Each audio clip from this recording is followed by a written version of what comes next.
कैलाश पर्वत पर शंकर जी के निवास रहेला तो पूरा परिवार समेत रहेले। ओबरा शंकर भगवान खुश मुद्रा में रहिले, खुश मुद्रा में। तो सती माई जब जर गईली तो उनकर अगला जन्म राजा हिमांचल के घरे मैना रानी के गर्भ से भइल। मैना रानी के गर्भ से भइल। पर्वत राज के पुत्री रहली, ऐसे उनकर नाम पार्वती पड़ल। गोरा रहली, ऐसे उनकर नाम गौरी पड़ल। अब उनकर नाम उमा कब पड़ता? जब पार्वती मैया के जन्म भइल तो राजा अन्न धन सोना चांदी हीरा मोती सब लुटौले, खुशी में कि हमारा घरे आदि शक्ति जगदम्बा के अवतार भइल बा। विचार करी उ कैसन समय रहे कि बेटी के भइला में अन्न धन सोना चांदी लुटावल गईल। एगो एहू बेरा के समय बा। ए बेरा अगर घर में बेटी जन्म ले ले नु ओकरा बाबूजी के मुंह की ओर ताकि ना बुझाई जे ठंडा में केहू 20 बाल्टी पानी से नहवा देले बा, ओ लेखा मुंह बनई है। अरे बेटी में बेटा में कोई अंतर नहीं होता है प्यारे। बेटी न होती तो सृष्टि न होता।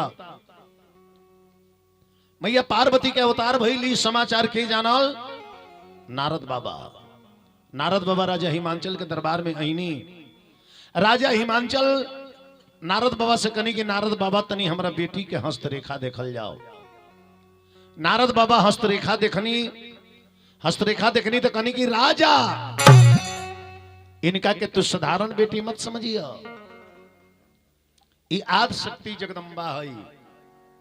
इनकर सब रेखा ठीक बा, एगो गड़बड़ बताओता। विवाह वाला जौन रेखा बा, इनकर विवाह बम शंकर भोले भंडारी त्रिपुलोचन त्रिधारी महादेव जी के संग होई। अब महादेव जी केहू के साधारण में प्राप्त ना होइले। महादेव जी के पावे खातिर बड़ी कठिन तपस्या करे के पड़ेला। तो अपना पुत्री से कह दो कि महादेव जी के तपस्या करस। मैया पार्वती रात में सुता रहनी, सुतला में जोगी रूप में महादेव जी के देखनी। सवेरे उठ के मैया पार्वती अपना माई से कनी कि हे माई हमारे के रुआ आशीर्वाद दी, हम जंगल में जाई महादेव जी के तपस्या करे। उनकर माई सुनली मैना रानी तो कहली कि बचपन में जंगल में जेबू तपस्या करे ऊ माँ। तो जा उनकर नाम पर गई कौन चीज? उमा। का नाम पड़ल? उमा। विचार करी मैया पार्वती जाके तपस्या करतानी। कितना दिन तपस्या कैले बनी है? मानस में लिखल बा कि कछु दिन भोजन बारी बतासा, कछु दिन भोजन बारी बतासा, ये कछु दिन कठिना रहे उपवासा। कछु दिन कठिना रहे उपवासा। कछु दिन भोजन बारी बतासा। बारी माने पानी होला। पानी के बतासा का होला जी? पानी में के जौन बुलबुला रहे ओकरा के सीख से बोर के जीप पर रख के कुछ दिन मैया पार्वती होंगे तपस्या कैली। आ 3000 बरिस मैया पार्वती के तपस्या कैली कि बेल पात माही गिरे सुखाए, बेला पात माही गिरे सुखाए, ये 3 सहस संपत सो खाए।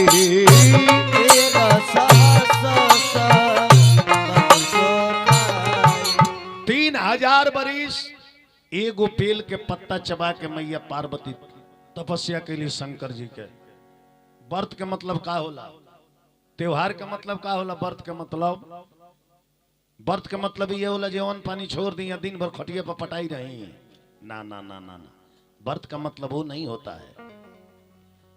व्रत का मतलब होला कि जमुना देवता के रउरा व्रत भूखल बनी, वो देवता के भजन कीर्तन में इतना ना लीन हो जाई कि अन्न पानी छोड़े के ना पड़े, वो अपने मने छूट जाए। वो दिन अन्न पानी दिमाग पर अबे ना करे। ए बार तो लोग व्रत भूखता काल भूखे के बाद 3 बजे भोर में 1 दर्जन केरा खा लिया। का हो काल भूखे के बाद आ सबे रही से खटिया धोइले बाड़ी। पति देव कहले जे बाल्टी के ने बा एक के झझक कहन के जी ना हो तो से हमरे कपड़ा पर चिचिया तब एगो दे भूखल ना का सवेरा से चक्कर आउ दे में कपार में कर कइल ई व्रत भूखले कोनो फायदा बा है व्रत भूखल जाला तब प्रेम के भाषा बोलल जाला मधुर बोलल जाला जिंगा मधुर फलहार कइल जाला होई नहीं यहाँ वचन भी जवन बोलल जाला वो मधुर ही बोलल जाला मैया पार्वती ने तपस्या करता नहीं इन्हें नारद जी सब देवता लोग बिटोरले बानी काहे कि सती माई जब जर गई तब से फिर शंकर भगवान समाधि में लीन हो गए रहनी फिर वियोग में नारद जी कहने की चल के शंकर भगवान के ध्यान तुरवावल जाओ अब मैया पार्वती के संगे महादेव जी के विवाह करावल जाओ तबे महादेव जी खुश मुद्रा में होके अब सब देवता लोग आइल महादेव जी के चिल्लाता पुकारता महादेव जी के ध्यान खुलल ना खुलल काहे कि शंकर जी के ध्यान दुए आदमी खोल सकत रहे एगो राम ना तो एगो काम तो राम के तो वहां के हृदय में बन करके ध्यानस्थ हो गए रहनी बाहर के रहे काम देवता अब सब देवता लोग कामदेव के लगे गई इंद्र जी कहले कामदेव कहले हाँ महाराज इंद्र जी कहनी कि एक आदमी के ध्यान तुरवावे के बाद तुरवा दे कामदेव कहले कि ध्यान तुरवावे वाला तो हमारा कंपनी चलेला यही के कंट्रैक्ट ली लेके कर ध्यान तुरवावे के बाद इंद्र जी कहनी कि शंकर भगवान के नाम सुन के कामदेव का करेजा धड़कता है महादेव जी आइलो देवता हुआ गइलो देवता हुआ कहीं खुशी मन से तकल है जे देहिया सोना के बना दी है आ कहीं जब बिखियला मन तीसर का मखिया खोलल है जौनो देहिया बजारा का भौसम बना दी है लेकिन कामदेव कहले कि हमार ड्यूटी बा हम जाए कामदेव गइले 16,500 अप्सरा लोग के लेके 16,500 अप्सरा लोग सिंगार पटार करके आ शंकर जी के अगल बगल नाचता लोग काहे खातिर कि कहीं पायल के आवाज सुन के बाबा के आंख खुल जाई देवता लोग नगारा बजावल डागा बजावल तो आंख ना खुलल पायल के आवाज पर आंख खुली है आ कामदेव का कहले कि बसंत ऋतु के आगमन कर दिले बसंत ऋतु के तो साधु बाबा बसंत में और संत में क्या अंतर होता है बसंत में से बो काट दे तो संत हो जाए तो बसंत में और संत में यही अंतर होता है कि बसंत आता है तो प्राकृतिक मुस्कुराती है और आपके जीवन में कोई सच्चा संत आता है तो आपकी संस्कृति मुस्कुराती है अब परी लो जाके शंकर जी के अगल बगल नाचता अरे अपना नगरिया से चलली हा परिया अरे वो चमका के नाचे गावे लगली तो परी अरे तो परी भोला जी के मन मडोला में लगली हो परी भोला जी के मन मडोला में लगली परी लो जाके शंकर जी के लगवा नाचता अरे नचली है गवली है तुरली है तनवा नचली है गवली है तुरली है तनवा तब नहीं टूटरम भोला के ध्यानवा तब नहीं टूटरम भोला के ध्यानवा कोइली जतनवा टूटल ध्यानवा अरे मन मन परिया लजाए लगली परी लो लजा गई मारे ई बाबा के आंख बंद कइले बाड़े रे नाचत नाचत चक्कर आ गल तब बाबा के आंख ना खुल परी ले चकरा के गिर गई कामदेव देखले कि भाई हमरा इले पर आंख ना खुलल ई तो बड़ा बेइज्जती हो गई बा कामदेव एगो आम के पेड़ पर चढ़ गईले आ पतई में लुका के आ धनुष पर काम मोहक बांध चढ़ा के आ जब घींच के मरले नु आ शंकर जी के करेजा में जब काम मोहक बांध लागल तो शंकर जी के दोनों आंख बंद बा एक बेर भक दे तीसरा नेत्र खुल गई तीसरा नेत्र जब खुलल आ एक फोक्स जाके कामदेव पर पड़ल कामदेव तो दरिये पर जर गईले अब कामदेव जर गईले तो देवता लोग थर थर थर थर कांपता है बाबा खिसी अइले यहाँ खोलले बड़े कामदेव के तो जराइए दले कहीं हमनियों को मत झोंकार दे से दादा अब कामदेव के औरत के नाम रहे रति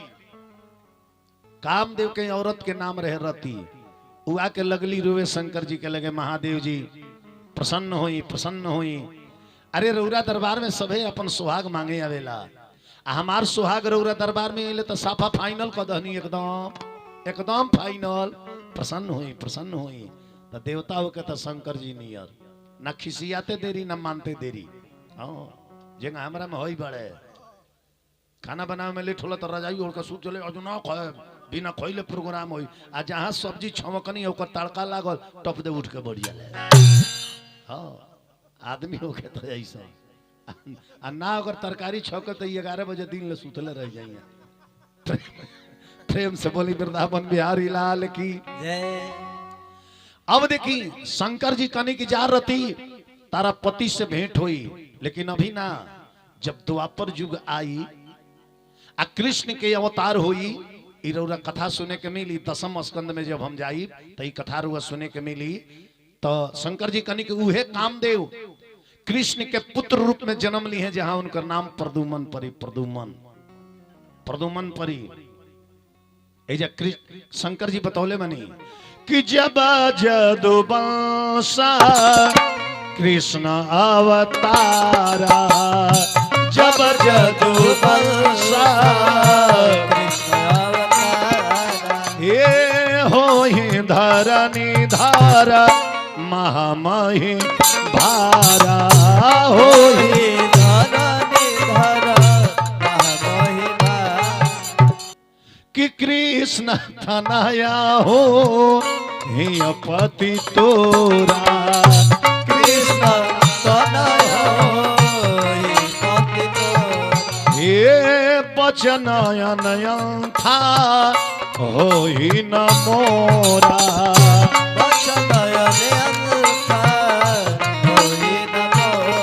जा हमार वचन झूठ ना होई ताहर पति कृष्ण के पुत्र रूप में जन्म ली हैं जहां उनका नाम प्रदुमन परी। रति चल गई ली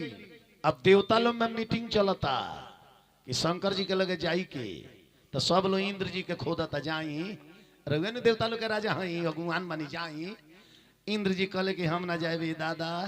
बाबा के भट्टी अभी घर में बा कहीं तकले जो हम जो कर जाए। सब लोग मिल के नारद जी के कहले कि नारद जी रौरा जाई रौरा कौनो सभा में चल जाइले रउआ पर केहू ना खिसियाला रौरा जाई त नारद जी गई बनी। नारद जी जब शंकर जी के लगे गई नी शंकर जी जब नारद जी के देखनी तो कहनी नारद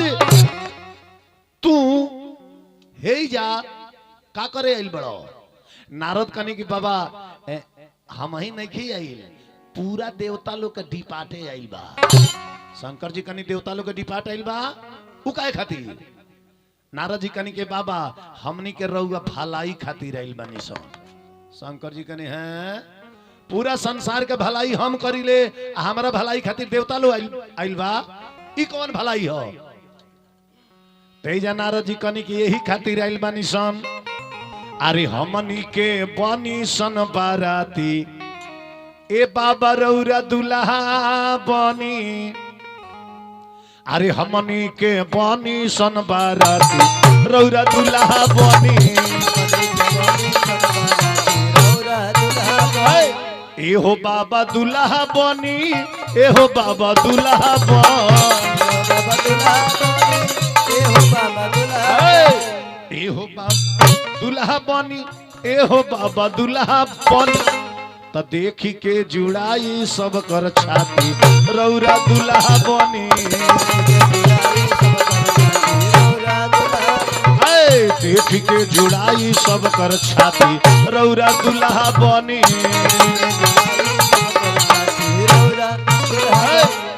हई घोड़ा वाला घोड़ा लई है हई सिंहा वाला सिंहा लई है हई हाथी वाला लई है नया अपन हाथी रौरा दुल्हा बनी हाथी वाला लई है नया अपन हाथी रौरा दुल्हा बनी।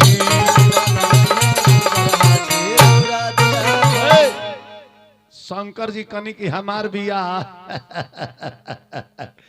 एक तो बौरा दूसरे दुआ आ कौन कन्या करिए हमारा से बियाह। शंकर भगवान के बात सुन के नारद जी कनिए बाबा ई बौरा दुआ में नहीं खे रखल जेकर फोटो जेकरा आँखी में बस जाला नु ओकरा खातिर राजकुमार हो जाला कि केहू के प्रेम अरे केहू के प्रेम पगल से लागी जाई तो हई राजा के कुमार का हुई। केहू के प्रेम पगल से लागे जाए राजा के कुमार हो केहू के प्रेम पगल से लागी जाई तो राजा के कुमार का हुई। प्रेम पगल से लागे जाए तो राजा के कुमार का होई। केहू के प्रेम पगल से लग जाई तो राजा के कुमार का हुई। केहू के कुछ सोहात हो केहू के कुछ बुझा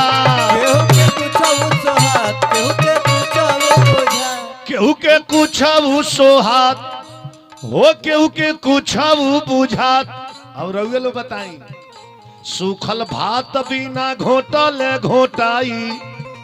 सूखल भात बिना घोटल घोटाई ओई पर चटनी अचार का होई। सूखल भात बिना घोटले घोटाए ऊपर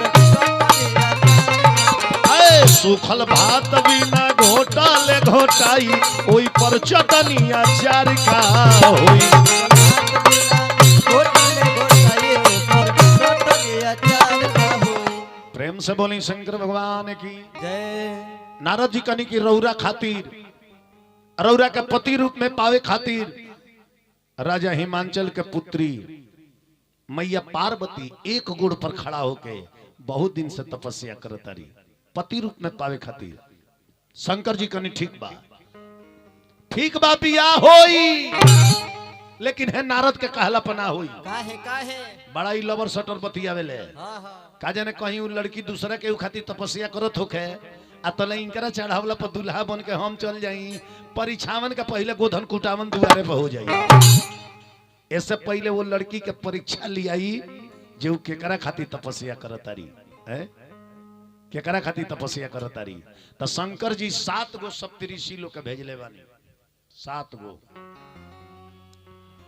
आ सिखा के भेजनी की पार्वती के सामने जाके हमार बुराई करी हलो। अगर वो बुराई पर खिसिया जाइए तो बुझिए लो जे हमरा खातिर तपस्या करत रही आना तो 5 गो तू लो बुराई करब 15 गो क दिहन बुझिए लो जे हमरा खातिर तपस्या नहीं कर। तो एक जना ओई में गइले त कहले के पार्वती पार्वती ओइसन आ अब बोलल बड़े माने चौथा दिन है आज इनकर मुंह खुलल बा ना तो खाली भोजने के बेरे खुलत रहल। हां ये दोनों आदमी में पटरी नहीं खजा मत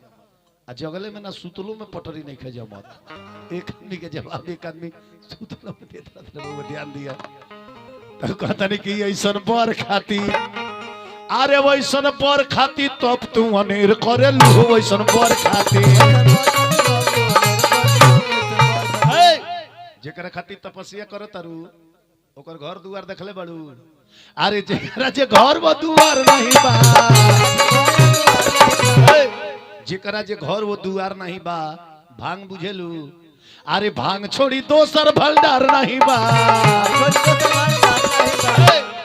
इतना बढ़िया बढ़िया वन रखेले जे एक बेर जे खाली नु ओकर 48 घंटा आंखें ना खुली जे फिर बीच में खाए के जरूरी पड़े। अरे भांग छोड़ी दोसर भंडार नहीं बा वैसन बर खातिर अरे वैसन बर खातिर तब तू अनेर करेलू वैसन बर खातिर। तले दूसर को जाने कहले कि हट तारा बियाह काटे के लूर नहीं खे हम बियाह काटतनी देख के गनिया तऊ कहले कि मान हमर बात गौरा चली जा भावनावा हो अभिनो से जाके तनिका करना भोजनावा हो। अरे मान मान मोर सलाह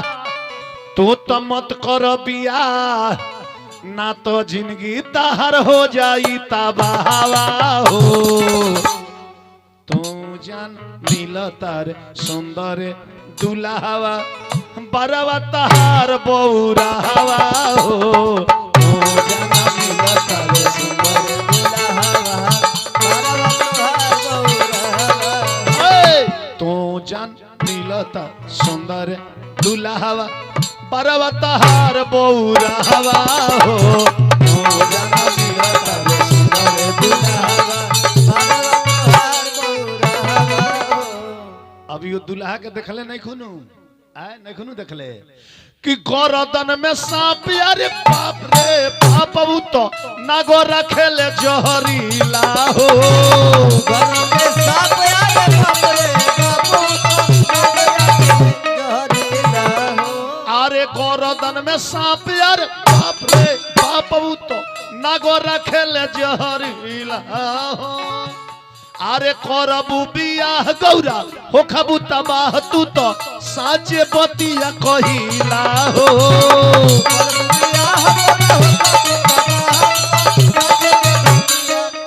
अरे माना मोरसला तू तो मत कर बियाह उ तो हरदम बैठेले बसावा हो तू जन मिलता सुंदर दुल्हावा बरवा तोहार बौरावा हो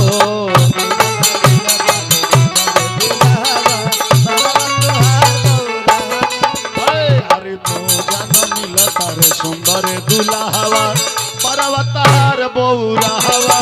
हो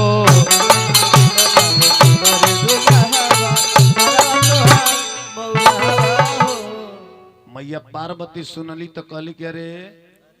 हैलो साधु हो हैलो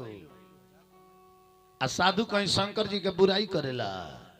मैया पार्वती कहनी कि सुन्नी सन्नी मन्नी बाबा हमारा शिव शंकर जी के बुराई कैले में का बा हमारा शिव शंकर जी के बुराई मत करी हाँ आपन आपन वालो रास्ता धरी भागी ले बियाह कटुआ कहीं के भागी ले अब साधु बाबा मुंह लटकौले चलल बा बढ़िया बेइज्जती हो गई आके साधु बाबा कहल कि महादेव जी वो बियाह कटला बस के नहीं खे ई बियाह जब होई तो रउए से होई शंकर जी कनी होखे तो शंकर जी के बियाह निश्चित हो गई कहिया फागुन के त्रयोदशी के ब्रह्मा जी लगन पत्रिका लिख के भेजनी लगन पत्रिका आज शंकर जी के बरात जाई आज शंकर जी के बरात जाई जितना देवता लोग बा शंकर जी के बरात जाए खातिर सब लोग अपन अपन हाथी घोड़ा रथ सबे सजावता सबे बढ़िया बढ़िया गहना पहनता ए बराती में जाए तो लोग हमरा के देखी लोग हमरा के देखी लोग हमरा के देखी आज एकर बियाह बा महादेव जी के शंकर जी के सजावट में केहू नहीं खे लागल कि तनी दुल्हो के फेसियल होई कि ना होई शंकर जी के लगे दू जना बढ़ले बड़े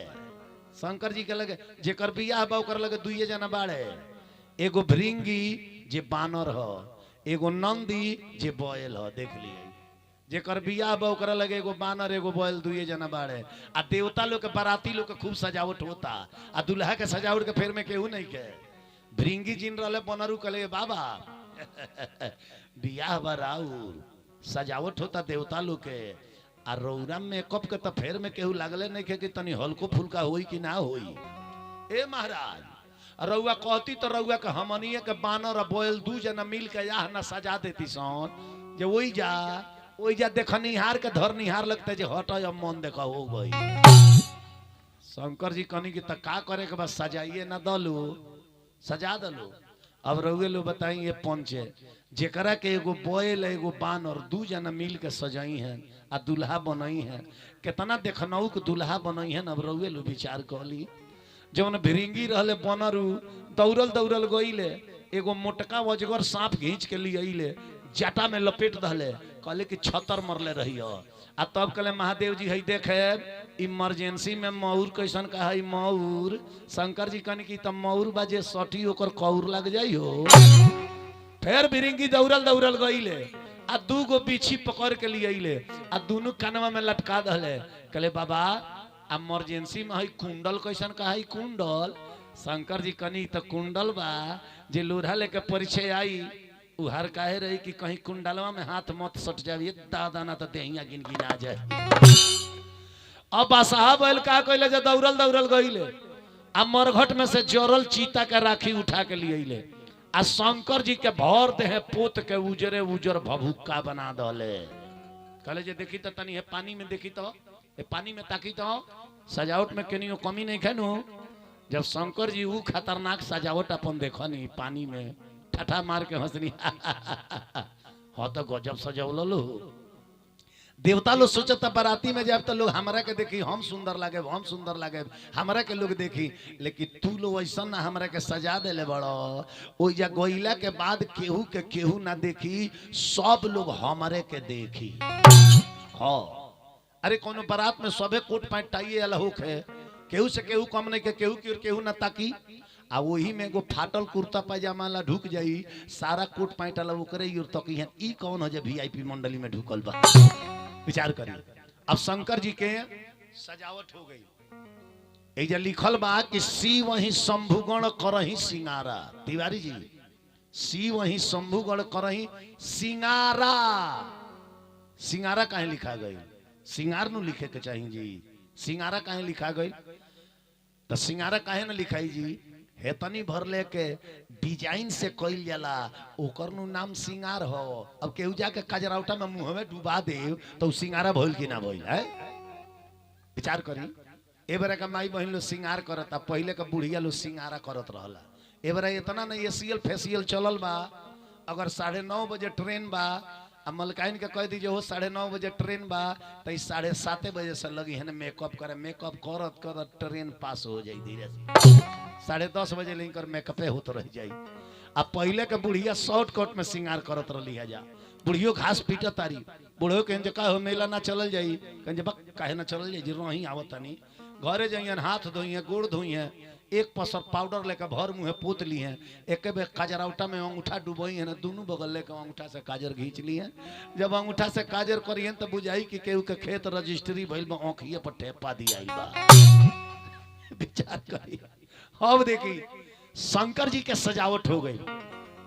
अब देवता लोग के अगुवान के रहे विष्णु भगवान। तो विष्णु भगवान सब देवता लोग के बिटोर के कनी के चलल जाओ, चल के देखल जाओ जे दुल्हा के सजावट भइल बा कि ना। जब सब देवता लोग आई, हई शंकर जी के जब खतरनाक सजावट देखल लो, विष्णु जी कहने की हई ला ए दुल्हा के संगे बाराती बन के चलल जाई, नाश्ता पानी छोड़ा ना, दुआर पर कोनो बैठहू के ना पूछी, नाश्ता पानी छोड़िए दो, बैठे के लिए कोनो ना पूछी। नारद जी कहनी का है? विष्णु जी कहनी कि दुल्हावा के देखते गांव भर के लोग गांव छोड़ के चावरा में भाग जाई, तो केकरा के बैठे के पूछी या केकरा के नाश्ता के पूछी। विष्णु जी कहनी कि एगो काम करे के, हमनी के जितना देवता मंडली बानी सन आगे चल चले के, आगे चल चले के नाश्ता पानी को के स्थान लिया जाई। ए बाद में दुल्हा पहुंची है जवन होई तवन देखल जाई। विष्णु जी सारा बारात लेके चल गई देवता लोग के आगे, आ दुल्हा रह गए पाछे। अब बताई, बारात गई आगे, दुल्हा रह गए पाछे। ओही बेरा के नियम बनावल हो, ओही बेरा के नियम बनावल कि आज भी अगर केहू के बेटा के बारात जलानु तो बाराती लो रहेला आगे, दुल्हा के गाड़ी रहेला पाछे। आ उहे केहू मर जाला साधु बाबा तो अर्थी रहेला आगे, आ बाराती लो रहेला पाछे। एकर मतलब जे इंसान सुख में आगे हो जाता है आ दुख में पाछे हो जाता है। अब बारात चल गई आगे, दुल्हा रह गए पाछे। जिन भिरिंगी रहले बनरू कहले बाबा बारात गई आगे, रउआ रह गई पाछे, रउआ लगे हमने के दुइये जना नु मानी सन। तब बासाहा बैलू पर तो रउआ बैठिए जाए, तो रउआ डरे बायला के लगे तो केहू ना सटी। पिछवा एगो बाराती हम ही नु बाचे, आ वहू में बानर हई गांव भर के जितना बनालका लइकवा बड़े सन हमरे लगे बिटोरा जाइए सन। अब पहुंचे के पहले कुदका कुदका के रस्तों में मुआ दिया। हाँ तनी रउआ कहती नु, रउआ कहती तो अपना कंपनिया में से 2-4 लाख बाराती बुला ली हल जाई। ए महाराज लो तैयार ना होला, परमानेंट तैयारी में रहबे करे ला लो, खाली हाँ कहला के देरी में टप दे चल दी लो। शंकर जी कनी के तो का करे के बुलाइए ना दो। एक बेर भिरिंगी चिलैले, अरे शंकर जी के बाराती चले के बाप रे बाप। हाथी घोड़ा खौचर गदहा कुकुरसियार बिलार हाडा बिरनी मधुमक्खी भूत बैताल हकनी डकनी पिचासनी 25 करोड़ एक बेर चल दले। आ शंकर जी को ऐसा निशान बरतिया रहले जा, कौनो के आंखें ना रहे उटोवते चल देले रहे, कौनो के भर दे आंखें रहे, कौनो का मुंह ना रहे तो कौनो का मुंह बुझाओ जो बम नहर का पुल हो, कौनो के हाथे ना रहे तो कौनो के भर दे हाथे रहे, कौनो के गोड़े ना रहे तो कौनो के भर दे गोड़े रहे। एजा लिखल बा कि को मुखहीना विपुल मुख खाऊ को मुख कहेगा विपुल मुख का हे बिनु कर पद को बहुपद बाहो पद बहुपद बाहो। अब भाई डिजाइन के बरतिया लो बिटोरा गई विदेशी विदेशी सब पहुंच रहे जा बासाह बैल कले कि भरिंगी एतना खतरा तो बिटोर लहलो हई एतना भीड़ बिटोर लहलो आ एजा से लेकर राजा हिमाचल के यहाँ जाए के बाद आ कहीं दूसरा गांव में बारात निकलत हो के वही भीड़ लागल हो के तो वो भीड़ में जब ये भीड़ टकराई नु पता चली जब 15 दिन के बाद बारात हो पहुंचल बा हाँ तो बारात के आगे आगे वैसन कोनो बरतिया लगा दो जे अगर आगे कोनो गांव में जाम लागल होके तो खाली तनी तनी संपर्क बनावे लो जे जाम है अपने मने खाली हो जाओ सिक्योरिटी गार्ड लगाओ तो भिरिंगी का कले जे बारात के आगे आगे हाडा बिरहिनी आ मधुमक्खी ये 3 गो के कहले जे बारात के आगे के फुनुन फुनुन चली है सन आ जहां तनी भीड़ भेटाई नु ढेर मेहनत कइला के काम नहीं के खाली संपर्क बनइयो से भीड़ अपने मने खाली हो जाए। अब जब शंकर जी के बारात चलल तो धरती में के गर्दा आसमान में उड़ गई आसमान में उड़ गई हमारी जब गुरु जी गाइले कि भोला भोला और भंगिया की अरे चलली बरतिया हरिहर जोलोम कैले अरे गरदा अरे उड़ल बाया समान अरे हरिहर जुलुम कैले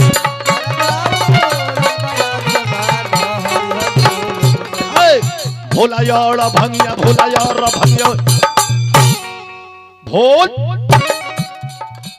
भोला और भंगिया की अरे चलली बरती अरे हरिहर जुलुम कैले गरदा उड़लया समान हरिहर जुलुम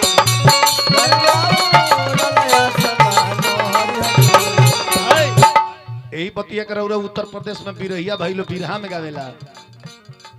अरे गरदा उड़लया समान रे चोड़िया गरदा उड़लया समान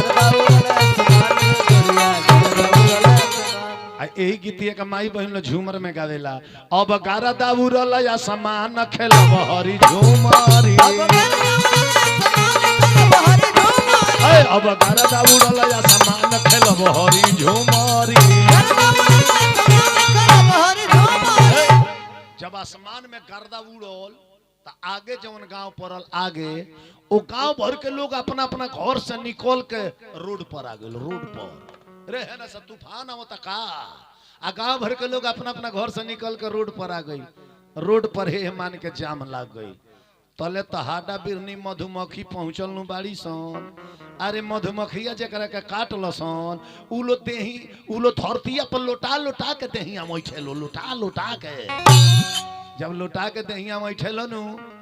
बसा बैल पूछले के भिरिंगी ए गौवा के लोगवा के का भइल बा भिरिंगी कहले जे इलो शंकर जी के बियाह के खुशी में बा इलो स्लीपिंग डांस करता स्लीपिंग डांस इलो सूत के नाचत सूत के विचार करी एने शंकर जी के बारात रास्ता में बा आ तले विष्णु भगवान देवता लोग के मंडली लेके राजा हिमाचल के यहाँ पहुंच गई जब देवता लोग के मंडली राजा हिमाचल के यहाँ पहुंचल आ वो जाके माई बहन लो है देखल जब देवता लोग के मंडली सुंदर सुंदर एगो बुढ़िया के कहतरी विष्णु जी से बताई अरे जौना दुल्हा के है बाराती लो है तना सुंदर बा वो दुल्हा कितना सुंदर हुई है बुढ़ियो जाके विष्णु जी से कहली जवना दुल्हा के बाराती लो इतना सुंदर बा वो दुल्हा कितना सुंदर हुई है विष्णु जी कनी घबराइला के काम नहीं के थोड़ी देर में पहुंचा ही अला बाड़े बुझा जाई कितना देखना उखबाले विचार करी आ तले शंकर जी के बारात गांव में पहुंचल बा गांव में पहुंचल तो एगो छोट लड़का सुतल रहे सांझ भइले भंगवाई रहे ओकर माई जगह के कल के राय सब ले गइल बा गौरा के बारात देखाई सुतल बाड़े जो जो जो जो गौरा के बारात देखा जो लइकवा भंगुआई रे आंखिया में से उठल दौड़ल गोई आ सनसनाई लेके बेर शंकर जी के लगवे पहुंच गई आ जब पूरा आंख खोलल आ शंकर जी के गर्दन में के जब मोटका सांप देखल है तो जितना रेस में गई रहे नु ओकरा ले दुगुना रेस में पीछे पड़े भागल बा पीछे है आके अपन माईए के गोदिया में गिर गई ओकर माई कली जे का बाबू बारात ना देखला लइकवा कलस रे माई अब हम मुँह बे लइकवा का तो हम ही ना मुँह गांव भर के लोग बे मुई रे ऊ का है तो लइकवा कहता अरे पर बौरा हवा दूल्हा बैल पर सवार बारे माई और बौरा हवा बैल पर सवार बारे माई पर बौरा हवा दूल्हा बैल पर सवार बारे माई लागे डर अरे देखी बर लागे डर देखी बर के जमात रे माई हम न देख जाए गौरा के बारात रे माई लागे डर देखी बर के जमात रे माई हम न देख जाए गौरा के बारात लागे डर देखी बर के जमात रे हम न देख जाए गौरा के बारात रे माई लागे डर देखी बर के जमात रे माई हम न देख जाए गौरा के बारात रे माई भूत पे ताल वही में बनले नचनिया दुल्हा के मुड़िया से गिरता वे पनिया ताले में बनले नचनिया दुल्हा के मुड़िया से गिरता वे पनिया ए भूत पे ताल वही में बनले नचनिया दुल्हा के मुड़िया से गिरता वे पनिया परवा की करवाया जगरवा मरो तो फुफुकार बारे माई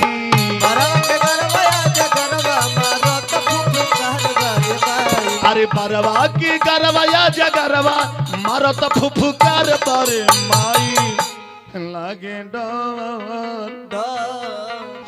हर देखी बोर लागे डर देखी बोर के जमात हम न देख जाए गौरा के बारात रे माई लागे डर देखी बोर के जमात रे माई हम न देख जाए गौरा के बारात रे माई प्रेम से बोली शंकर भगवान की जय। अब शंकर जी की बारात कहाँ पहुंचा खती अब शंकर जी की बारात कहाँ गई राजा हिमांचल के दुआरी पर गई लू तो शंकर जी के सास जेकर नाम रहे मैना रानी का नाम रहे और काकी को तेरी बेना रानी आई हो दादा ये ठंडियों में बेना याद पड़ता मैना रानी नाम रहे वो मैना रानी सोना के थरिया में सोना के लोढ़ा लेके घी के दिया जरा के लोटा में गंगा जी के पानी लेकर चलल बड़ी आज अपना दामाद के परिच ले आरती उतार ले पानी उछरिंग ले अपना करेजा के जुड़ा ले आज जैसे मेन दुआरी पार कोइली आज जब जी अपना दामाद के कैलेंडर देखली हई पाकल पाकल दाढ़ी बढ़ के जाटा आरती के थरिया नचा के फेंक दहली लोटा के पानी फेंक दहली घर में आके ठहरा के बैठ गई लिखल बा कि कंचन थार सोह बर पानी अब परिछन चलही हरही हर सानी भागी भवन बैठी अति त्रासा घर में जाके व्याकुल होकर बैठ गई बताई शंकर जी के जब परीक्षावन ना भइल तो विष्णु जी आके कहनी शंकर जी से तब जी महादेव जी हो नु गइल बेइज्जती हाथना खतरनाक सजावट कइले के का जरूरी रहला तनी मीडियम में ना भई रही त हल्का फुल्का हैं साजी अइली न आरती देखौली न पानी उछरिंगली फेंको के गइली नु शंकर जी कनी के चुप रही रहुआ का जाने सास हमर खिसिया के थोड़े भागल बड़ी सास हमर रूप देख के अगरा के भागल बड़ी अगरा के विष्णु जी कनी अगर आए वाला तो रूपवे बतावता अगर आई रही तो आरती का ना देखौलिया शंकर जी कनी समझदार बड़ी देख लिया कि रे जावना दामाद के मुड़िए पर चनारमा बाड़े वो दामाद के हेतु चुके दिया देखावल दामाद के बेइज्जती न हुई यही से औरतिया के थरी वो फेंक देलिया तब विष्णु जी कनी तो गंगा जी के पनिया काहे ना उछरिंग लिया शंकर जी कनी समझदार बड़ी देखलिए कि रे जावना दामाद के मुड़िए पछा छात गंगा जी बाड़ी वो दामाद के लोटा के गंगा जल दिखावल दामाद के बेइज्जती नहीं हुई यही से फेंक देलिया। विष्णु जी कहनी कि बढ़िया रहुआ पेवन साट लेता नहीं हम मिला जुला के। अब शंकर जी के तो परीक्षावन भइल ना दुआर पूजा केंगा होई जी आ गांव में के कौनो मेहरारू शंकर जी के परिचय के नाम ना लस। वो गांव में एगो ठकुराइन रहली कौनो मेहरारू सन से पूछल जाओ का हो एका की परिचय देबू कच इनका के पर्ची हो परछल जाला लोरा से लोरा होला छोट मुड़िया वैच के लोरवा गाली में सटावल जाला आ गलिए के लगे सपो फुफुकार मारता हमनी के कहीं लोरा सटाई से कहीं थुथुन सटा दे तो अब का होई। तो गांव में एगो हजामी रहली ठकुराइन उनकरा से पूछाइले ठकुराइन ए दुल्हा के तू परिचय देबू हजामिन कली आय हाय हाय हम अपना जिंदगी में कतना पकठाइल दुल्हा लोग के परिचय ले बानी हे बुढ़ऊ के परिचय में का लागल बा हो अंतर इतने बा सब दुल्हा लोरहा से परिचय ले इनकरा में तनी लमहर जुगाड़ लगी लमहर लोकल जे वैरायटी बदलबू का कली हां इनका में हौ धानवा कूटे वाला मूसर के काम बा मूसर के मुसरवा रही नु दुल्हा तीन डेक फरकहीं से परछा जाइए आ दुल्हा तो परछाइए जाइए हौ लुफुर लुफुर जिन जिभिया काढ़त रहे एक बेर के हुमाचला में टप दे देवाल धलियन। आज हमीन मुसर लेके चलल बड़ी या कहतारी अरे ढेरा दुल्हावा के हमहु परिछनी अछत दही गुड़ लोढ़ावा से अरे ढेरा दुल्हावा के हमहु परिछनी अछत दही गुड़ लोढ़ावा से आहे बुढ़ावा के परिचय में काबा इनका के परिचय मुसारवा से अरे है बुढ़ावा के परिचय में काबा इनका के परिचय मुसारवा से जब हजामिन मूसर लेके शंकर जी की ओर बढ़े लगली परिचय के सुर तले तो बसाह बोल देख लो ले बसाह बोल के लगे बाबा भंगुआइले रहे कि तनी अंगवो ताके अगो देखी खतरा मणे रहता बड़ा बढ़िया मोटहने लमहरे लेके आवत ये परिचय एको बार जे बल लगा के परिचय लत एक बगल के बाउंड्री राउर खत्म हो जाई बिना से लपसियो के मामला ना रह जाई। शंकर जी कनी बात बा आवे द शंकर जी हे जटवा में से एगो एक बीता के गोजर घींच के छोड़ दानी कनी ये गोजर हमरा लग से हट हौ ठकुराई ना तरी उनका लगे जाके सट हौ ठकुराई ना तरी है ने गुजरवा जाता वो ने तले बीचे में भेंट हो जाता। अरे परिचय जब चलली हजामी अरे परिचय जब चलली हजामी अरे तले गोड़वा पर चढ़ल गुजारावा गुड़ पर गुजर चढ़ल कहतरी मार बढ़नी से दुल्हा के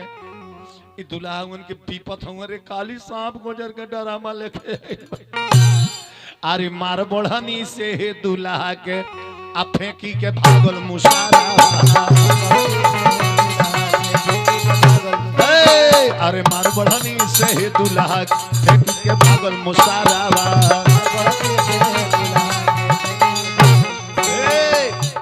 तब नारद जी का पकड़ के लिया लो जब पकड़ के लिया वो हइया बियाह लगौले बड़े कहां पार्वती है कहां हई हई हई बुजुर्ग भिखारी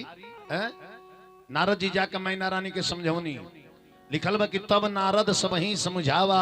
पूरब कथा प्रसंग सुनावा ए मैना रानी जेकरा के बेटी बेटी के रट लगौले बड़ू तार बेटी है बाद में उनका धर्म पत्नी है पहले तारे ले पहले जानता रू केकर बेटी रहली जनमी प्रथम दक्ष गृह जाई आ नाम सती सुंदर तन पाई तारा ले पहले ही राजा दक्ष के बेटी रहली तब मैना मन भयऊ प्रबोधा तब मैना का मन में प्रबोध भई अब तले एने का भई आरे कलसा के लोते लोते बोलेली गौरा बेटी सुने शिवाय रज हमार है अरे तनिए से रूपावा बदलती महादेव नैहरा के लोग पतिया इतना बात सुन के शंकर जी तुरंत अपन रूप तेज दानी आ खूब सुंदर दुल्हा बन गई। शंकर जी ऐसा सुंदर के हजी सत्यम शिवम सुंदरम शिव ही सत्य है और शिव ही सुंदर है। खूब सुंदर जब दुल्हा बन गई तब एगो बुढ़िया माई दौड़ल बड़ी मैना रानी के लगे कतर की रो है जब बैठल बनी अब का चिंता कइले बनी चल के देखी ना वैसन दामाद के करा राज में मिलता। अरे सुनी सुनी मैना रानी माथा चाका रात बा वैसन दामाद अब। अरे सुनी सुनी मैना रानी माथा चाका रात बा वैसन दामाद अब तके का रखो जात बा वैसन दामाद ए के का रखो जात बा वैसन दामाद ए तब मैना रानी देखली आके परिछावन कैली पानी उछरेंगली दौर पूजा प्रारंभ हो गई। साधु बाबा दौर पूजा कौन चीज के कहल जाला दामाद जब द्वार पर आवेलन तो द्वार पर उनकर पहले पूजा कइल जाला आसन दे के बैठा के ओकरा के द्वार पूजा कहल जाला माने द्वार पर पूजा भइल तो द्वार पूजा होला नहीं तो माई बहन लोग आवेला कि गाई के गोबर आंगनाली पाई गजमतिया हो महादेव चौका पुराय सोनिए शिवा शिवा के दोहाई चौका बैठल महादेव। तनी रघु लोग गाई तो शंकर जी के बियाह में हाजिरी लगा ली गाई लो तो चौका बैठल महादेव गईनी आला साई हुदका के मरली गौरा देई लिहली माना सुनिए शिव बोली लो तलाई में बुढ़िया काकी लोग आए आवे गावी पे है गोबर है मार आग ढाली उलो जितना गावे लालो ना उतना खेखार के देवाल भर दे लालो कहे लालो ये संझा माई के करा घरे जाई हम रहती तो कहती के रहुआ अपने घरे जाके गाई ई काहे का पेंट वाला देवाल बिगाड़ता नहीं लो विचार करी असमन पूछी नु जेकरा मुंह में साफा दांत ना रहेला नु ओकरा जीवन में 4 गो चीज बड़ा बाउर लगेला। कौन कौन जेकरा मुंह में साफा दांत नहीं के तनी एगो मालदेव आमदे नदी चापे के हुआ के गुदा काटे के चक्कर में लगे तने आठी छटक के फर के चल जाई ओहू से ना के जेकरा मुंह में साफा दांत नहीं केनु तनी एक कप चाय ना दे दी पिए के उलो चाय पिए लालो ना चाय सुरके लालो उ तो बुझा तारे जे जहां पिए नहीं जे ठप ले विचार करी तो उलो अलगे गावेला लेकिन देखी दरवाजा पर जब बरात आवेला नु तो उहे बेंड बाजा बाजेला तब बेटहा लो नाचेला अब वही बेंड बाजा के आवाज सुन के घर में बेटिया लो रोवेला बजवा एक गो लेकिन दोनों तरफ दो किस्म के असर डालेला। अरे अंगना में रोवेली दुलारी बेटी दुआरा बाजे बेंड बाजा आंगना में रोवली दुलारी बेटी दुआरा बाजे बेटा बाजा। अरे अंगना में रोवेली दुलारी बेटी दुआरा बाजे बेंड बाजा आंगना में रोवली दुलारी बेटी दुआरा बाजे बेटा बाजा। चिटुकी भार से नुरा से खरीद के बिहने ले जई है राजा चिटुकी भार से दूर से खरीद के बिहने ले गई है राजा। चिटुकी भार से नुरा से खरीद के बिहने ले जई है राजा भारत दूर से खरीद के बिहने ले गई है राजा। अरे बेटी पाराया होली ए हसन सार में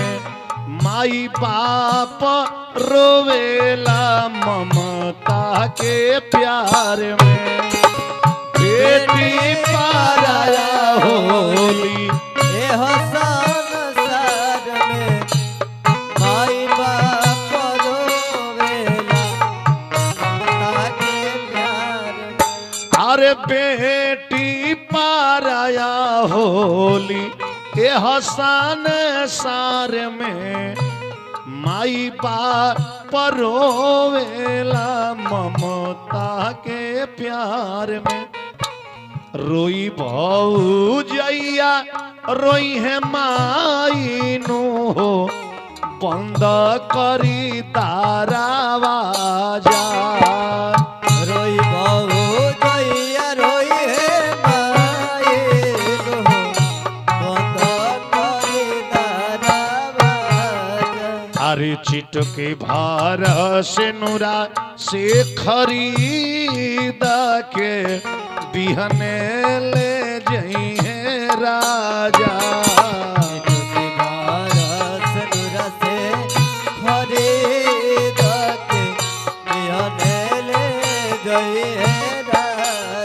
लेकिन एक कलयुग में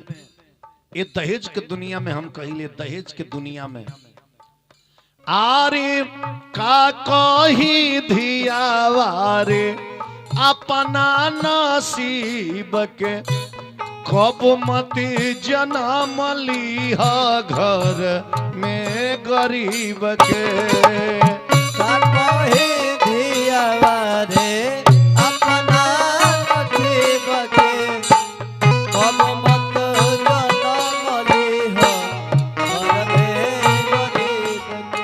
अरे का कही धियावारे अपना नसीब के कब मती जन्म लिया घर में गरीब के तनी सादा है जाके करनावानु हो मौत मिली तारा साजा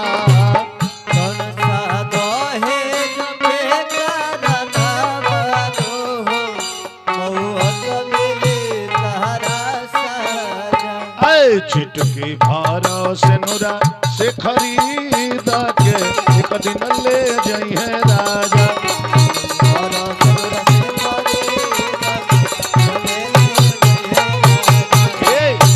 प्रेम से बोली वृंदावन बिहारी लाल की जय। आई तोर पूजा भइल एकरा बाद धुरछक के पानी गईल नहवावन के कपड़ा आइल मैया पार्वती के नहवावन होता है तनी नहवावन में रघु लोग गाई तो हम देखी जे रघु लोग गाई ले सवेरे तो खूब गीत होता साजियो का गीत होता है तो गाई लो शंकर जी के बियाह में हाजिरी सबे लगावे आरे माई बड़े बड़े बूंदावा पार तू है रे माई बाप रे ने तो ससुरियो नहीं के चलत हम देखत नहीं जे आय बुझाता जे जीवतिया भूखल बनी लो का दो न के बोली आरे माई मैना रानी के धियावा भीज तू है रे माई अब काकी कढ़ौले बाड़ी अरे माई बाणे बाणे भूंदावा पर तू है रे माई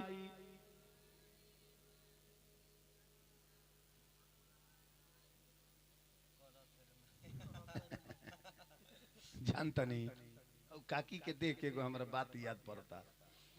एक बेर काशिया में कथा बोलत रहनी हेने पूरा माता बहन लोग बैठा रहे हेने पुरुष वर्ग के लोग बैठा रहे कथा शुरू करे से पहले हम कहनी कि 2 मिनट लोग तनी भगवान के नाम जपे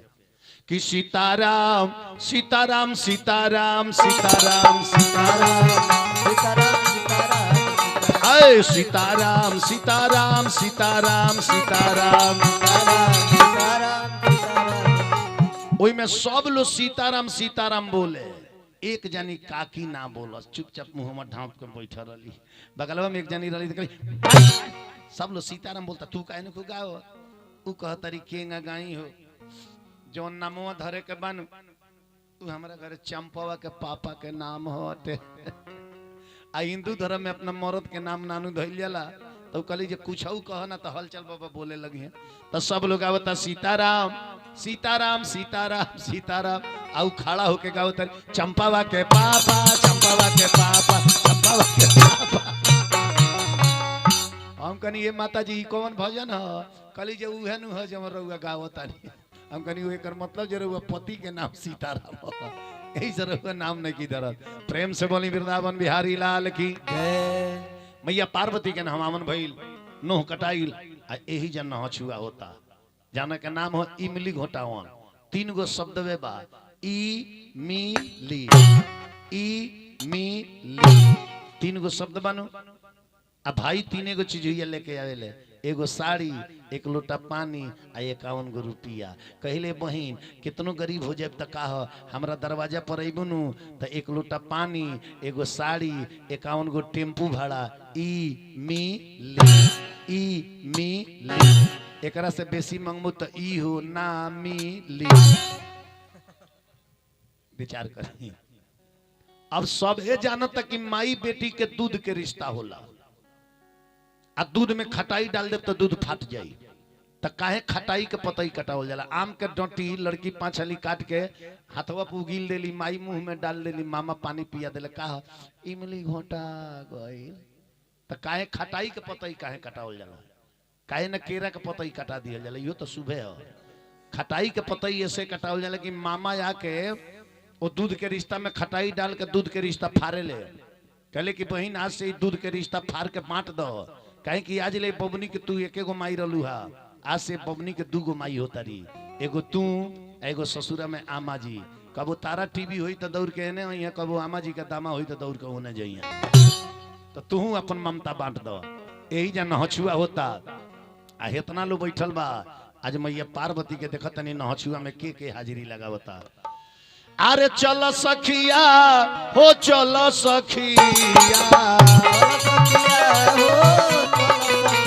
हे त करे गौरा के नहछुआ चल सखिया हे साधु बाबा सबसे पहले रौरा तरफ से नहछुआवे के चाहिए काहे के रउआ मेन जकर्ता बानी सबसे पहले रौरा हाथे नहछुआई जावे के चाहिए मैया पार्वती करे कल जाला कन्या निरीक्षण। तो पहले के जमाना में भसुर जी लोग आवत रहला नु तो बड़ा प्रेम से माई बहन लोग गीत गाई सुन के दिल में इतना खुशी हुई नु हम छोट छोट रनी नु तो कबो कबो बारात में जाई हम तो हिंकर सोहबलिया गई नहीं सोहबलिया गई रही हिंकर बियाह भइल हिंकर मेहरारू के विदाई भइल नु सब लोग रोवत रहे इनका सास ससुर सार देखा देखी इहो पुका फाड़ के रोए लगले। अब पूछल जे बाबू बेटी के संग छूटत ऐसे हमनी के रोवतनी सर रउआ काहे रोवतनी ई कहता रे हम जी रउआ लो आजुए भर नु रोए अब हमरा जीवन भर रोवे के पड़े विचार करी। अब देखी ए जब भसुर जी लो जब आवे तो माई बहन लो बड़ा प्रेम से गावे अरे भसुर को मेरा नमस्कार है आंगन में तेरा इंतजार है हो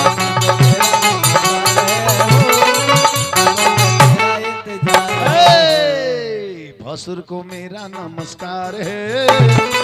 आंगन में तेरा इंतजार है हो।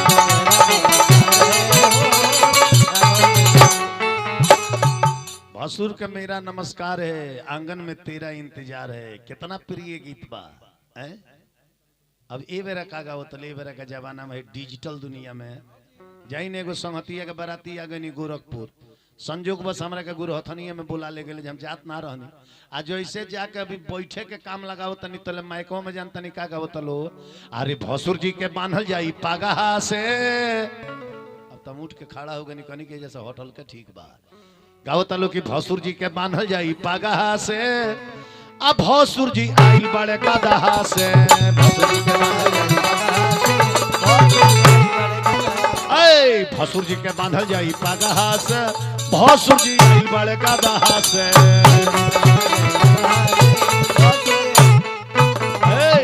तले हलचल बाबा भगल है वो जगह से हम नहीं खिया दादा गादा से ए में तनको लजत बा भसुर जी लोग भागे भागे भई रही कि ना भई रही हैं कि जल्दी भागा ना ते मुंह में पकोट लिया जा एहू लेगो नया धुन आई रहे कि पल पल न माने टिंकू जिया आ मेरा तो मन जन किसने किया एंगन गीतिया है बाबू दुगो अंग्रेजी जाने ला यस नो आ थैंक यू तीन गो कलिया सुनबे कहीं रहुआ विचार करी तो पहले के जमाना में माई बहन लोग आवतला कि टीका वाले वैला भसुर बाबा में मोन के अरे खोल के दे खाऊ गारी दे चुन के अनेक अनेक प्रकार के गावे ला लोग गहना चढ़ता जितने धुआं होने होता उतने धुआं हेने आवता हाँ वो के स्रोते है हमरा बुझाता जे शुरू भइल बा तब से अभी ले के आगे छोड़नी ना हमरा बुझाता जले जो खत्म ना होई तले के कुर्सी वजह से सरकी ना लेला के काम बावे ना बाबू प्रेम से बोली वृंदावन बिहारी लाल की जय। अब ये गहना चढ़ता आ गहना चढ़ला के बाद जानते का होला बबुआ का होला दुल्हा सरकार के मड़वा में बुलावल जाला शंकर भगवान मड़वा में आइल बानी तो जब मड़वा में दुल्हा लो आवेला तो सबसे पहले सखी लो आरती उतारेला कि कपूरी के बाती लिहल ससुराउर खाड़ी हे मपुरा के बात लिहल ससुराउर खाड़ा है आई शिव शंकर दुल्हा आरती उतारी हे आई शिव शंकर दुल्हा आरती उतारे चरतावे आग धुआं होता बाटे भारी हे चरतावे आग धुआं होता बाटे भारी है धुआं होला भारी जा छावता आन्हारी हे धुआं होला भारी हल चल बाबा आजू यारती उतारी हे चल चल बाबा आरती उतारे है अरे धीरे से जा रही तानी धुआवा संभारी हे धीरे से उतारी धुआं संभारी है आई शंकर भगवान के आरती उतारल गई हमनियों की यहाँ आरती उतारल जाला दमाद जब आंगन में आवेले तुम करे भगवान के स्वरूप मानल जाला जब आरती उतराला तो दुल्हा लोग खुश हो जाले कि ससुरारी में तो बड़ा इज्जत होता अतल माई बहन लोग आरती के थरियवा धो देला आ दुल्हा पढ़ लिख के इंजीनियर बड़े तका हो ससुरारी में सर्टिफिकेट कौन ची के मिलेला गावेला लो हमारा पान बाटा गाटा के घास काटा वइले पान बाटा गाटा के हमारा पान बाटा काटा के घास काटा वइले ahoy बिया करे गइले त सिकड़ी खातिर ठन लरले बोलबे ना कर मुंह फुलौलर ले तले को बुढ़िया गावतिया हमारा खाइल बाइल मोटाइल के अरुआइल वइले ए हमारा खाइल बाइल मोटाइल के अरुआइल वइले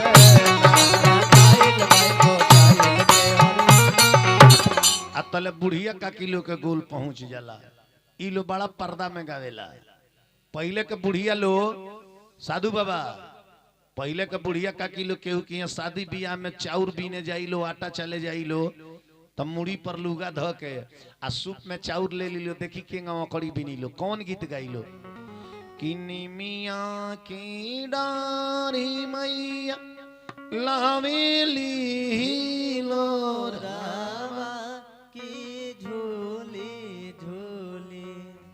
मैया गावेली गीत की झूली झूली वो चाउर के केहूंगा भात बनावल जैते एकदम फरहर होई आ येहू घरी के नौकी जमाना आली लो जाता लो चाउर फटक सैंडल पहनना ही भंडार घर में ढुक जाता लो आ सूप में चाउर लेते शुरू करता लो ए दिल आशिकाना ए दिल आशिकाना ओ चाउर के कहूंगा भात बनाए तो खिचड़ी लेखा हो जाए काहे कि दिल आशिकाना से बिनाइल बा विचार करी तब बुढ़िया लोग पहुंचेला तो उ लोग देखी दुल्हा के केंगा गरिया देला अरे पढ़े के ना लिखे के अरे चला वाला कुदारी अरे बोतल हो का करे ओइला ससुरारी बोतल हो का करे ओइला ससुरारी गोर बड़े बाप तहार करिया महातारी बोतल हो का करे ओइला ससुरारी खाया के पूरी त खाली खैला तरकारी बोतल का करे ओइला ससुरारी ये बोतल हो का करे ओइला ससुरारी इतना हंसी मजाक जब हो गई तब राजा हिमांचल शंकर जी के पांव धोनी भेज दिया जा सामग्री साधु बाबा थरिया लोटा जौन वस्त्र आइल बा जकार्ता के तरफ से भेज दिया जा मंच पर हाँ केहू लेके चली आवे हाँ आई तनी वहां के उठा के तू ही लेके चली आओ बनी घर ही से लेके उठा लियो एमे सोचल जला हाँ ए जब पांव ध्वनि राजा हिमांचल शंकर भगवान के हरि पौआ पखर ले राजा सोने के होता रियावा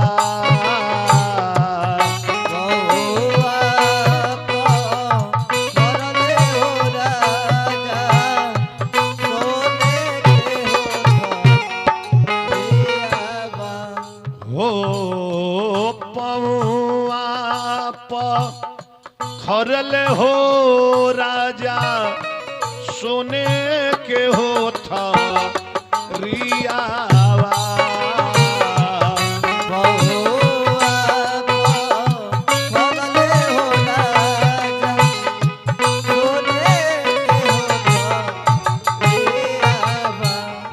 ये जंघिया बई थवले हो राजा सुंदर यापन हो धियावा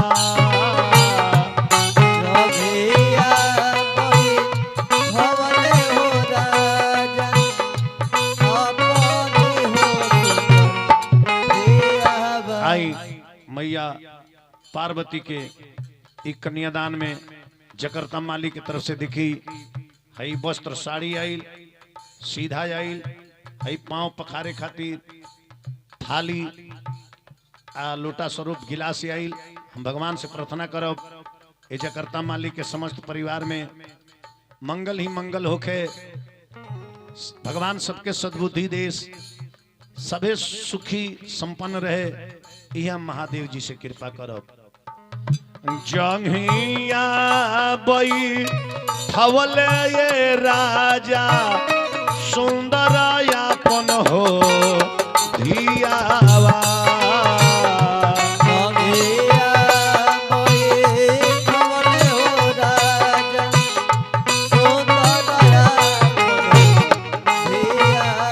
विचार करी पांव धो के धोती दिया पहने के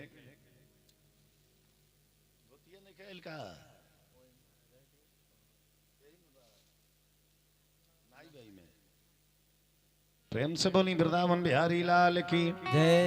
अरे पेन्हली पेन्हली हई बनारस के मांगावल धोतिया रौरा बहिना के मसीन के बिनावल धोतिया। अनेक प्रकार के हंसी मजाक करे लो। राजा हिमांचल अपना बेटी पार्वती के लेके जंघा पर बैठल बानी। राजा हिमांचल के हाथ में मैना रानी के हाथ बा, मैना रानी के हाथ में शंकर जी के हाथ बा, और शंकर जी के हाथ में मैया पार्वती के हाथ दिया गई। कन्यादान एगो ऐसा संवाद हनु कि जब माई बहन लोग गीत गावे लगेला तो दिल के कितनो कठोर मर्द होले तक आंख में आंसू आ ही जाला। वेद पढ़त पंडित जी के अपन बेटी याद पड़ेले तब पंडित जी रोवे लगिले कि समय एक दिन हमरो ऊपर आई। हजाम ठाकुर रोवे लगेले, उजा के समस्त बैठल सखी सहेली लोग कन्यादान के गीत पर रोवे लगेला। बेटी अपना बाप से कहेली, बेरिया के बेरी तह के बरजिए बाबा, झझरे महड़ुआ जानी छाई है। बेरिया के बेरी तोहके बरजिए बाबा, झझरे महड़ुआ जानी छाई है। आरे झझरे महड़ुआ बाबा, सूरज जोता लागी है ना, सुंदर बादनिया कुम्ही लाई है। झझरे महड़ुआ बाबा, सूरज जोता लागी है ना, सुंदर बादनिया कुम्ही लाई है। ई बात सुन के साधु बाबा लड़की के बाप फफक के रो दिले, अपना बेटी से कहले, कहतू ताए बेटी तमुआ तनाईती, सूरजा के का देतिया लो तहे। कहतू ताए बेटी तमुआ तनाईती, सूरजा के का देतिया लो। आरे सूरज के जो तेरे बेटी तोरे मुखा लागी है ना, सुंदर बादनिया कुम्ही लाई है। सूरज के जो तेरे बेटी तोरे मुखा लागी है ना, सुंदर बादनिया कुम्ही लाई है। तब लड़की कहली अपना बाप से कि काहे लागी ये बाबा तमुआ तनाइब, सूरज के करबाया लो तहे। काहे लागी ये बाबा तमुआ तनाईबा, सूरजा के करबाया लो तहे। आरे आजुए तबानी बाबा रौरी महालिया, बिहने जाई बदुरा देश हे। आजुए तबानी बाबा रौरे महलिया, बिहने जाई बदुरा देश। के हारी ऐनी हे। अरे बेटी सेवा करे ना गरिया, दुआवा खेला दे तातोहा लागे आए। चलिए माता जी की तरफ से 101 रुपया कन्यादान में आई। भगवान से प्रार्थना शुभकामना खाती कि आरे बेटी शिवा के होना गरिया, जुआवा खेलानी ताता के हारी ऐनी हे। अरे बेटी सेवा करे ना गरिया, दुआवा खेला दे तातोहा लागे आए। तब लड़की रोएली, अपना बाप से प्रश्न करेली कि आरे बाबा पूतावा हो पतोहिया, काहे ना हरानी तहामा के हारी ऐनी हे। अरे बाबा पोता वारे पातोहिया, काहे ना वारानी तहामा लागे गोचर रोवतनी कहतनी बेटी तू नहीं खुजाना ई दुनिया के रीत बजाऊ निभौले बानी। आरे बेटी पुतावा हो पतोहिया घर के लक्ष्मी तो बेटी पहुनावा हो हे। अरे बेटी पुतावा पतोहिया घर के लक्ष्मी तो बेटी पहुनावा हो। ऐ कि आरे बेटी पुतावा रे पतोहिया घर के लक्ष्मी तो बेटी पहुनावा हो हे। अरे बेटी पुतावा रे पतोहिया घर के लक्ष्मी तो बेटी पहुनावा हो हे। कन्यादान के बाद पनी ग्रहण होला। पनी ग्रहण रोलो देखले बानी रोलो विवाह देखले हो के भाई लोटा में पानी लेके लड़की के हाथ पर गिरावेले। कब ले गिरावेले ओई पर एगो फल रख दियल जला। अब पंडित जी एगो मंत्र पढ़ी ले। पंडित जी सिखाई ले कि पानी एक के धार में गिरावे के उधार टूटे के ना चाहिए। और पानी कबले गिरावे के बाद तब पंडित जी एगो मंत्र पढ़ी ले। उ मंत्र और पानी संगे संगे समाप्त होके के चाहिए, धार टूटे के ना चाहिए। तो माई बहन लोग आवेला। मैया पार्वती के भाई के नाम का रहे मैनाक पर्वत। आरे आरे भैया मैना को भैया हो धारावा जाने तो है धार के टूटल आकार होई आपन बहिना हेरा जैब। अरे दिन भर भैया हमार ताश खेले साँझ बेरिया हारी अइले। ए भैया हारी गईले पार्वती बहिनिया शिव शंकर दुल्हा जीत गईले। एकरा बाद हवन कुंड के परिक्रमा होला। अब परिक्रमा के बाद तुरंत सिंदूर दान होला। औरत के कगो श्रृंगार होला रवल श्रृंगार करी ले में केहू बताऊ तो कि औरत के श्रृंगार कगो होला केहू बताई आय नहीं मालूम बा। औरत के 16 गो श्रृंगार होला। 16 गो से 17 गो ना होला। अब बनावे खातिर केहू 28 को बना ले तो ओकर कौन बात बा, लेकिन शास्त्र के अनुसार मात्र 16 गो श्रृंगार होला। आ 16 श्रृंगार में सिंदूर सबसे महान होला। यही से सिंदूर के सबसे ऊंचा स्थान लीलार पर दिहल जाला। जितना श्रृंगार होला सिंदूर के नीचे होला, सिंदूर के ऊपर कौनो श्रृंगार ना होला। नहीं के विश्वास तो देख ली। सिंदूर लगाना, बुना बनाना, भौहे रंगना, पपनी रंगना, काजल लगाना, गाल पर तिल बनाना, गाल पर चिबुक बनाना, उठलाली लगाना, दांत रंगना, अगर गंजा लगाना, मेहंदी लगाना, महावर लगाना, ये जितना श्रृंगार बा सब सिंदूर के नीचे बा। अब लोग सोचत हो कि रे हलचल बाबा करे ले काजे करे याद बा। ये सब किताब में लिखल बा, ग्रंथ में लिखल बा। हम लिख के पढ़ के याद कैले बानी। ध्यान दे रामचरितमानस खेमराज के पढ़े नु तो फर्स्ट में 16 श्रृंगार के वर्णन देले बा कि 16 गो श्रृंगार औरत के कौन कौन होला। विचार करें। अब यही जो सिंदूरदान होता, सिंदूरदान का 16 श्रृंगार बीच सेनुरा महान महान हो सेनुरे सुहागिन के मंगिया के शान शान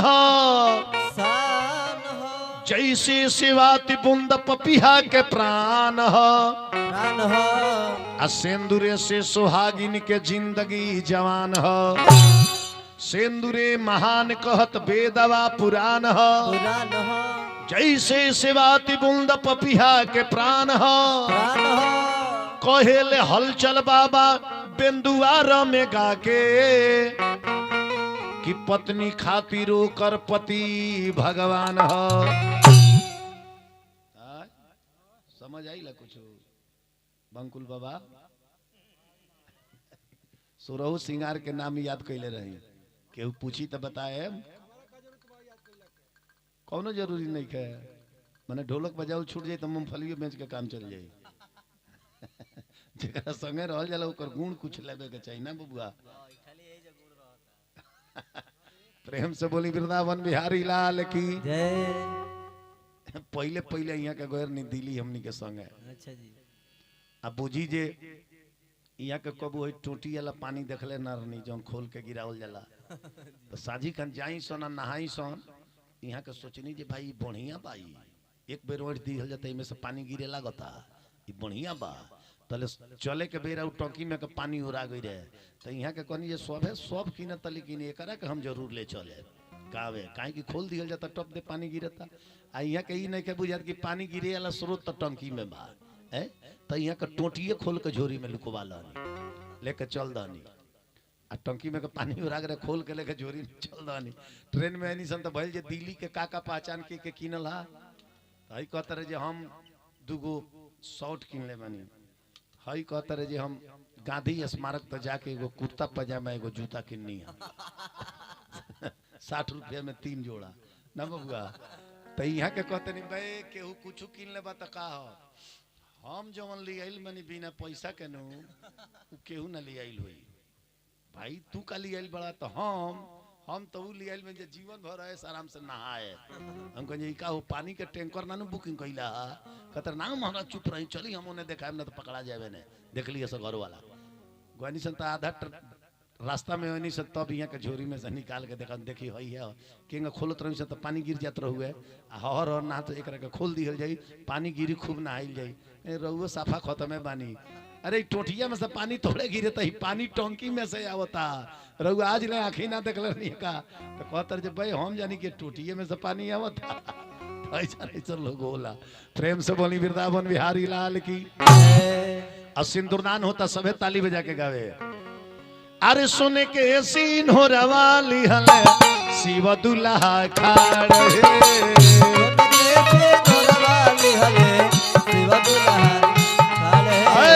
सुन के सीन हो रवाली हले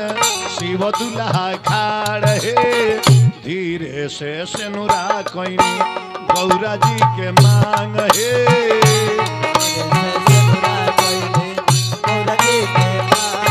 धीरे से सिनुरा कोइनी गौरा जी के मांग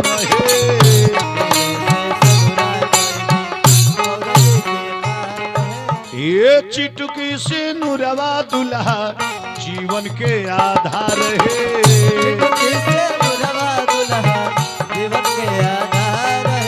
ये चिटुकी से नुरवा दुल्हा जीवन के आधार है से नुरा लगई है दुल्हा करी के विचार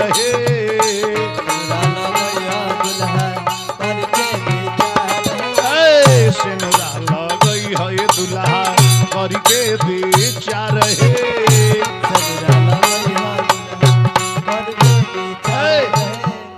मांग भरा गई दुल्हा से पूछला का भइल तब मांग भरा गई मांग भरा कहाँ गई मांग तो बिहने से चालू हुई आज एक दिन मांग भरल जीवन भर मांग भरे के पड़ी साबुन नहीं के शैम्पू नहीं के सरफ नहीं के लाली नहीं के उठलानी नहीं के पाउडर नहीं के क्रीम नहीं के तनी फेस वाश ले ले जीवन भर मांग भरे के पड़ी एक दिन मांग थोड़े भराला जीवन भर खाती भराला भरत रही मांग विचार करी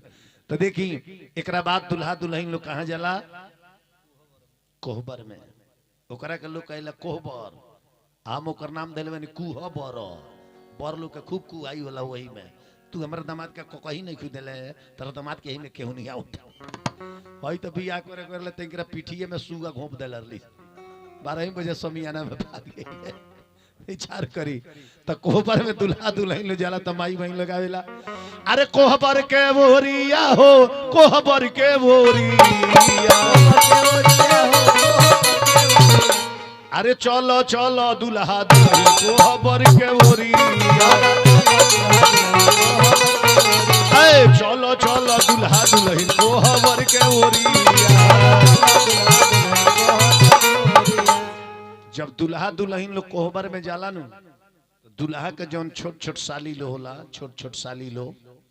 उ लोग कोहबर के दुआरी घेर देला ओई में जूता भी चोरावेला लोग। हमरा में तो होई बड़े इनकर सारी जूता चोरा लली सन तो टॉप दे मोटरसाइकिल उठा के जाके थाना में केस क दले ठाई दे कि हमारा जूता यहाँ भुला गए। बता बहुत दिमाग वाला आदमी जूता चोराई मंगलर ली जाए 1100 रुपया। आई सोचे तारे जे 175 रुपया के जूतवे 1100 देवे के पड़ी। बहुत विचार करी। अब देखी अब पहले के सखी लोग दुआरी छेकत रहा तब अपना जीजा जी से काम मांगत रहा कि नेगले न पहले जाने देना बाद में ऐसे जीजा पर कोई भरोसा नहीं। अंदर जाने से पहले सिकड़ी देखा देते हैं, अंदर जाने के बाद में छुपा लेते हैं। पहले कमाई बहन लोग आवत रहा ये घड़ी के काम मांगता लोग। अरे कंगना दिहनी मंगटिका दिहनी एगो पायल दे दिए जीजा जी। कंगना मंगटिका पायल अब मोबाइल से कैलकुलेटर क के जरूरत है। कंगना मंगटिका पायल इ त सरकार से लोन उठावे के पड़ी हमारा। अरे कंगना दिहनी मंगटिका दिहनी एगो पायल दे दिए जीजा जी। आ कोहबर के छेकाई में एगो मोबाइल दे दिए जीजा जी। अरे कोहबर के छेकाई में एगो मोबाइल दे दिए जीजा जी। ए बरले तो मोबाइल मांगला लो 5 साल के बाद जानता नहीं का मांगी लो। अरे साल दिहनी रुमाल दिहनी एगो स्वेटर दे दिए जीजा जी। आ कोहबर के छेकाई में एगो कंप्यूटर दे दिए जीजा जी। अरे कोहबर के छेकाई में एगो कंप्यूटर दे दिए जीजा जी। देखिए ससुरारी में हम बहनी चाहे रउआ चाहे श्री रामचंद्र जी चाहे शंकर जी जे भी गइल बा गाड़ी सुन ले बा। रामचरितमानस उठा के पढ़ ले खेमराज के। रामचारू भाई जनकपुर में बिया करे गई रनी नु तो जनकपुर के सखी लोग खुलियाम गरियौले रहे। रामायण में लिखल बा का गरियौले रहे लोग। अरे सुनी ले अयोध्या में मर देख लइका होला।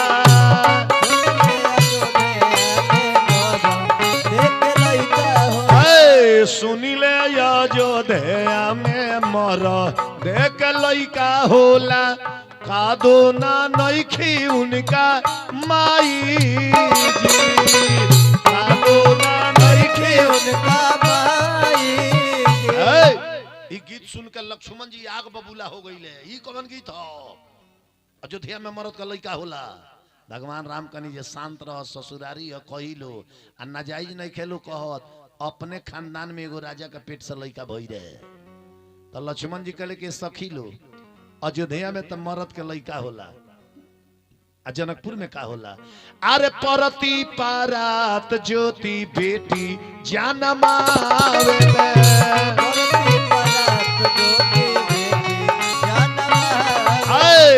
परती पारात ज्योति बेटी जानमावे।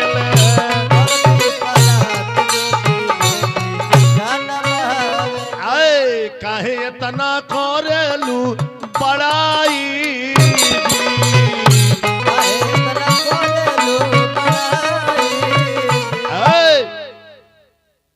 इतना खुली आम गरी वाले रहे लो। बे घरी के नौकी सखी लो छोटकी छोटकी लो लोहिया सखी आवेली जा नाक पर फाइट मारत उ लो अपना जीजा जी से का मांगेला। अरे है न पायल दिहनी है न मोबाइल दिहनी है नथुनिया दे दिए जीजा जी। आ कोहबर के छेकाई में अपन बहिनिया दे दिए जीजा जी। अरे कोहबर के छेकाई में अपन बहिनिया दे दिए जीजा जी। कोहबर में जब दुल्हा दुल्हन लो जाला तो माई बहन लोग आवेला कि कोठावा ऊपरवा पापा मोरवा बोलू है मोरवा बोलिया सोहावन लगू है मोरवा बोलिया सोहावन लगुए है आजुए के रतिया बाबा जागल रही हो तारा घारावा चोरिया होई है तारा घरवा चोरिया होई है अरे चोरावा में वही है शिवा शंकर चोरावा सारा धानावा छोड़ी रे दी है गौरा बेटी के नहीं रे छोड़ी है ये नु गावे लालो एकरा बात सबेर भइला का होला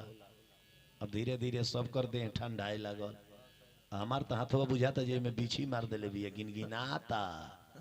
रहुआ त माने आना धुन आना रस आप लेके पीटत त रहु हाथवा ना दुखात होई ऐसे जो ओमे पसेना छूटत होई ना ध्यान देवे के बा अब सबेर भइला विदाई होला तो विदाई में गावे लो कि बेटी चलेली ससुरार हो बेटी चलेली ससुरार हो रोवेला कुला परिवार बेटी चलेली ससुरार हो रोवेला कुल परिवार ये बेटी चलेली ससुरार हो रोवेला कुला परिवार बेटी चलेली ससुरार हो रोवेला कुल परिवार माई सुसुकी रोवे भैया डहकी रोवे माई सुसुकी रोवे भैया डहकी रोवे बाबूजी रोवे ले दुआर हो बाबूजी रोवे ले दुआर हो धियावा चलेली ससुराल बाबूजी रोवेले दुआर हो धियावा चलेले ससुराल ये मैया पार्वती के विदाई भइल साधु बाबा